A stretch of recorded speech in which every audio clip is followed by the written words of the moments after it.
여신은 굉장히 쉬운 거예요. 예? 돈 빌려주는 거. 여신인데 여신을 해줄 때 금리가 중요할까? 양이 중요할까? 그게 이제 문제가 되겠죠. 네. 수신에서도 지급준 비율을 5%로 할까? 10%로 할까? 이제 그게 뭐 중요하듯이 여신으로 할 때는 가격이 중요하냐? 양이 중요하냐? 뭐가 더 중요하냐? 그거는 이제 그 시대에 따라 이제 생각이 바뀌었죠. 처음에는 금리가 중요했다가 20세기 초반에는 양이 중요했다가 다시 지금은 금리가 중요해서 각국이 뭐 정책 금리라고 그런 것을 합의해서 모여서 의결한 다음에 땅땅땅 두들기고 또 우리가 왜 금리를 동결했는지 올리거나 낮췄는지 그 중앙은행 총재들이 뭐 기자회견도 하고 그러는데 지금은 이제 모든 사람들이 금리에만 이제 초점을 맞추는데 반드시 그랬던 것은 아닌 것이죠. 그거를 조금 더 다뤄보도록 하겠습니다. 우리가 지난 시간에도 다룬 것처럼 서양에서는 금융업이 유솔이라고 하는 고리대부업이 기독교 교리에 의해서 굉장히 금기시되는 지금으로 따지면 불법 업종이었잖아요. 네. 금지 업종이었는데 성경에도 나오고 조금 지나다 보니까 너무 그럴 필요는 없을 것 같아 해서 교회법에서는 16세기 초에 르네상스 시기를 지나면서 아주 가난한 사람을 위해서는 이자를 받을 수도 있어. 그렇게 판결이 났지만 여전히 뭔가 이자를 받는다고 하는 것은 불법 사업인 것 같고 양심에 꺼리키는 것처럼 생각이 돼가지고 유대인들이나 하는 일. 그렇죠. 네. 그래서 점잖은 사람들이 금리를 바꿔? 금리를 올리거나 낮춰? 그거는 아니지. 지금 우리 사회에서도 지금 부동산 문제가 그렇게 거기 어떤 윤리적 잣대로 보잖아요. 네. 장관이 임대료를 높이 받으면 아니 어떻게 장관이 저렇게 임대료를 14%나 올려받아? 국민들이 이제 난리를 쳐가지고 이제 뭐 장관이 바뀌기도 하고 막 그러지 않습니까? 네. 그런 식의 생각이 옛날에 있었던 거죠. 아니 금리는 그냥 5%면 5%, 6%면 6%지. 고정금리만 금리처럼 그렇지. 생각됐던 거네요. 그걸 어떻게 감히 사람이 금리를 움직여 천박하게 그리고 그 기독교 교리에 어긋나게 그렇게 해가지고요. 기록에 보면 영란은행은 그 총재가 6명인가 바뀌는 동안 1746년에서 1822년까지 프랑스도 한 27년 동안 1820년에서부터 47년까지 금리를 절대로 안 바꿔요.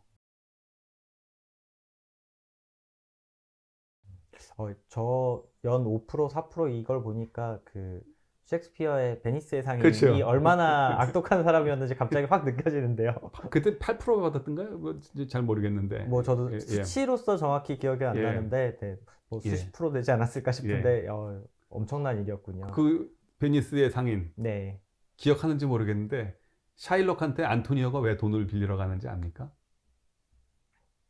기억이 안 나네요. 그 배가 파산했기 때문에 네. 그걸로 알 수 있는 것은 그 당시에는 해상보험이 없었다.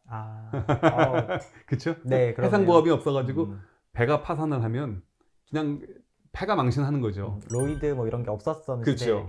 시대니까요. 예. 지금도 가끔 배가 등치가 커서 문제가 되잖아요. 저 수에즈 운하에 예. 배 한 척 때문에 지금 전 세계가 뭐 그냥 끙끙대고 있는데 네.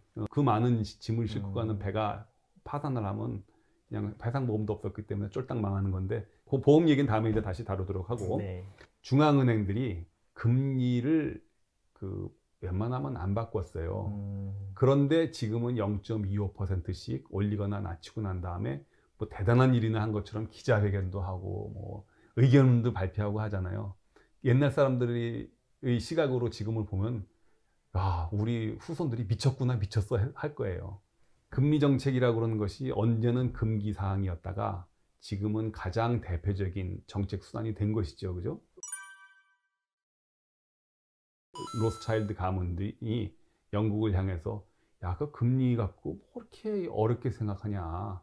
유태인들은 옛날부터 금리 뭐 신용도 낮으면 높기도 받고 한 건데 뭘 그렇게 끙끙대 하고 로스차일드가 영란은행을 향해서 한 수 가르쳐 줘 가지고 18세기 중반부터 이제 활발하게 움직였었던 것인데 또 그러다가 20세기 초반에 통화주의로 넘어가면서 금리가 중요한 게 아니고 양이 중요한 것 같아. 그래서 통화량을 관리를 하다가 다시 90년대부터 금리로 바뀌었잖아요. 네. 그래서 이런 이야기들이 이제 교과서에는 안 나오는데 제가 하고 싶은 말씀은 가격이 중요하기도 하고 양이 중요하기도 하는데 그것은 그때그때 사정에 따라 다르다. 지금 금리가 중요한 것 같고 이게 대단한 것 같지만 다시 부각된 것은 그래봐야 한 30년밖에 안 된 얘기거든요. 이거 통화정책은 언제든지 쉽게 바뀐다. 중앙은행들이 뭐 대부분 돌건물에 들어가 있고 다 고리타분한 것 같지만 제가 보기에는 가장 변덕이 심한 조직 중에 하나가 중앙은행인 것 같아요. 금방금방 이렇게 바뀌고요. 그래서 로스차일드과의 권고를 잘 받아들였나요? 그렇죠. 예. 생각해보니까 그럴 수도 있겠네 하고 이제 예. 그렇게 했던 이유 중에 하나는 산업혁명이 시작이 되면서 농경시대와 달리 경기의 진폭이 이게 커졌단 말이에요. 예. 경기가 좋을 때하고 나쁠 때하고 옛날에는 흉년이 들거나 풍년이 들거나 그럴 때나 좀 이렇게 물가가 움직이고 경기가 이렇게 됐는데 네. 생각보다 이게 주기적으로 경기가 진폭이 커지고 이러니까 예. 뭔가 해야 되겠다. 금리를 높이거나 낮추거나 이렇게 해서 좀 자주 조정을 해가지고 좀 경제의 페이스를 조정해야겠다고 하는 생각들이 사람들이 이제 막연하게 인식하기 시작한 거죠. 여기서 이제 두 가지가 나오는데 그러면은 기독교 교리 말고 금리를 왜 조절을 하는데 어려움을 느끼거나 이제 조심스러웠느냐 하는 이제 그런 생각이 하나 생기잖아요. 네.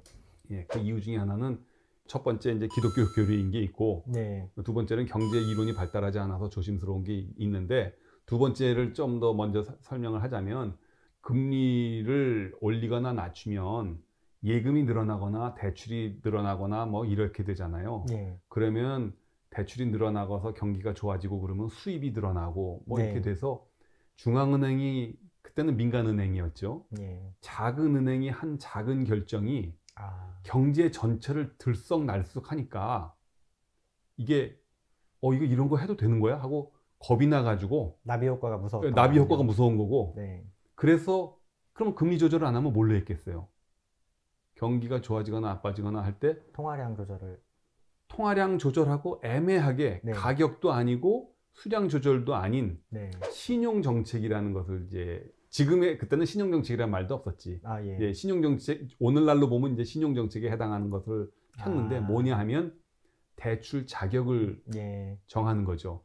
자, 만기 90일 이하의 상호보험만 재할인한다. 그러지 말고 90일이 아니고 180일까지 늘린다.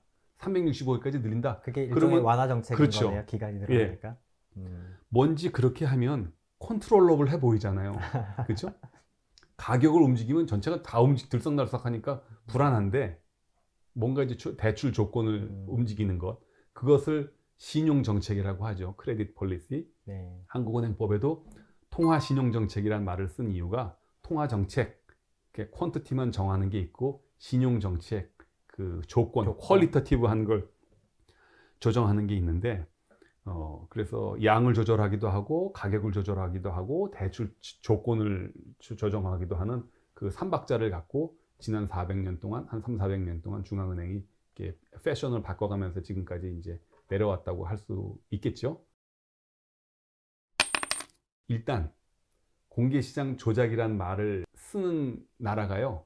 세계에서 그렇게 많지가 않습니다.